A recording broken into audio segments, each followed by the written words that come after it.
This is an RNZ podcast. Sunday is usually the big day of the week for current affairs at TVNZ. But today, Easter Sunday, there's very little. Though Māori Current Affairs show Marae and Pacific Current Affairs show Tangata Pacifica are on as usual this morning, the weekly politics show Q&A has been replaced with Shop Well for Less. And the flagship weekly show Sunday, in prime time, has been pulled for a 60th birthday tribute to Bradley Walsh, the British host of TVNZ's hit quiz show from the UK, The Chase. That's a bit of a bummer for current affairs fans, as Sunday wasn't on the previous Sunday either, because TVNZ had live international cricket on instead. But there was one current affairs show on last weekend, TVNZ's newest one, A Current Affair. Hi, I'm Susie Nordquist. Welcome to A Current Affair. Tonight, thorium, protactinium, uranium. the boy wonder. So you can remember 1,800 digits? Yeah. That's a lot. Now, A Current Affair takes its name and a lot of its content from the Australian Channel 9 show of the same name that's been around since the 1970s. And last week in Australia, it had a huge audience for Prime Minister Scott Morrison being grilled at length about his response to sexual abuse scandals that are rocking his government and Australia's parliament. Brittany Higgins was called a lying cow by Minister Reynolds. It was disgraceful. Yes, it was disgraceful. It's terrible that she even thought it was okay to say that in any circumstances, given the allegations that had been made and what had happened, what she knew had happened, allegedly, to Brittany Higgins. But she was called a lying cow when she went public because she presented the government with a problem. And that was very out of character for Linda. But you see here, the pattern is that the women are always the liars. Brittany Higgins was a liar. That compelling and confronting interview even made the news on rival channels across the Tasman.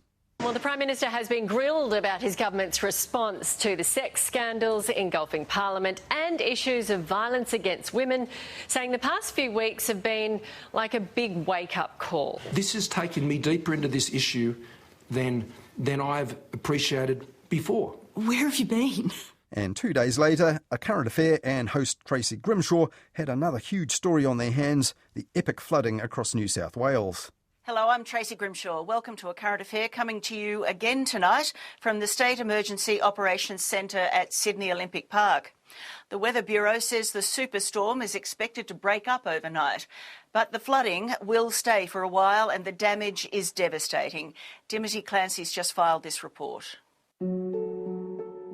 But last Sunday, neither Dimity Clancy's startling report on the floods or that headline-making head-to-head with ScoMo made the cut for last weekend's New Zealand version of A Current Affair on TVNZ2.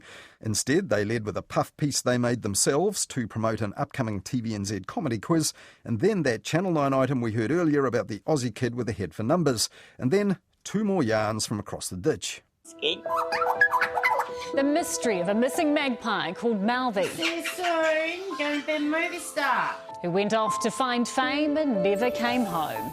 And the secret $16 million promise to a neighbour. If I don't have enough money to retire, I'm probably going to be eating dog food. When TVNZ announced last month that a new local current affairs show was coming, we were excited. It's the first new one in prime time for years. What sort of local news show is A Current Affair? Well, disappointingly, not that local at all. In A Current Affair's first New Zealand outing on TV2, the local content was limited to Matty McLean interviewing the latest Bachelorette, again to publicise the new show for TVNZ. And the next episode kicked off like this. Tonight, I've never been more terrified in my life. What sort of a sicko does that to their neighbour? how a disagreement over a tree escalated to sexual stalking. Plus, from this to this, haircuts from hell.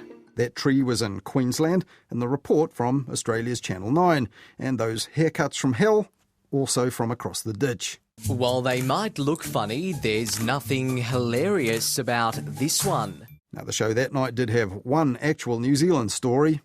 Just over 12 months ago, guide Jake Milbank nearly died in the White Island eruption. 80% of his body was burned, but while he's physically scarred, emotionally, he's strong. But Jake Milbank's story was also being told by a former TVNZ man, Steve Marshall, who now works for Channel 9, and that was also for the Aussie audience. And after that, there was this startling story from Brisbane. When Snake Lady Kylie Lowe comes home, she heads straight for the Viper Chest. And her day, her night, her chores, are always with the short-term company of a coloured friend. Now, the story of Kylie Lowe and her addiction to jelly snake lollies and energy drinks first screened on A Current Affair in Australia back in early December. But to make the point that much sugar, day after day, could really be fatal, reporter Brady Hall showed her a wheelbarrow full of 64 kilograms of sugar. Every 2 months, Kylie is consuming 64 kilos of sugar in snakes and energy drinks. How did I let this happen? And this is where this sugary story turned a bit sour. Viewers were told that Kylie Lowe was formerly a cystic fibrosis patient who had a double lung transplant in 2012. The surgery and medication that followed kick-started the sugar habit she now calls an addiction, and she says it's left her feeling intense guilt.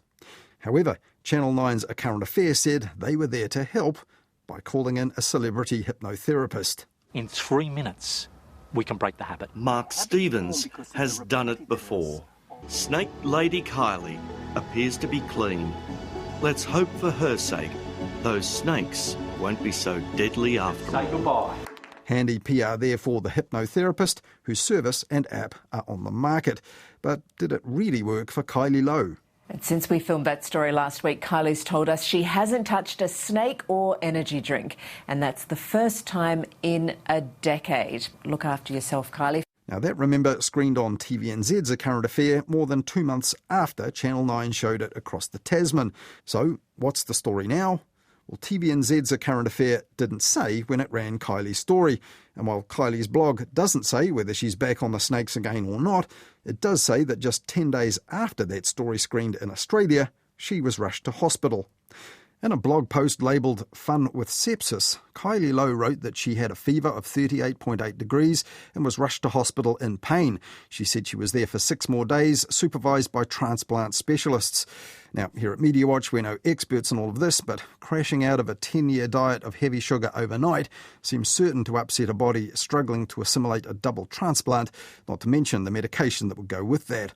And 1 month in, TVNZ's new local current affairs show has yet to feature any local content that's not puffing up TVNZ's own entertainment shows.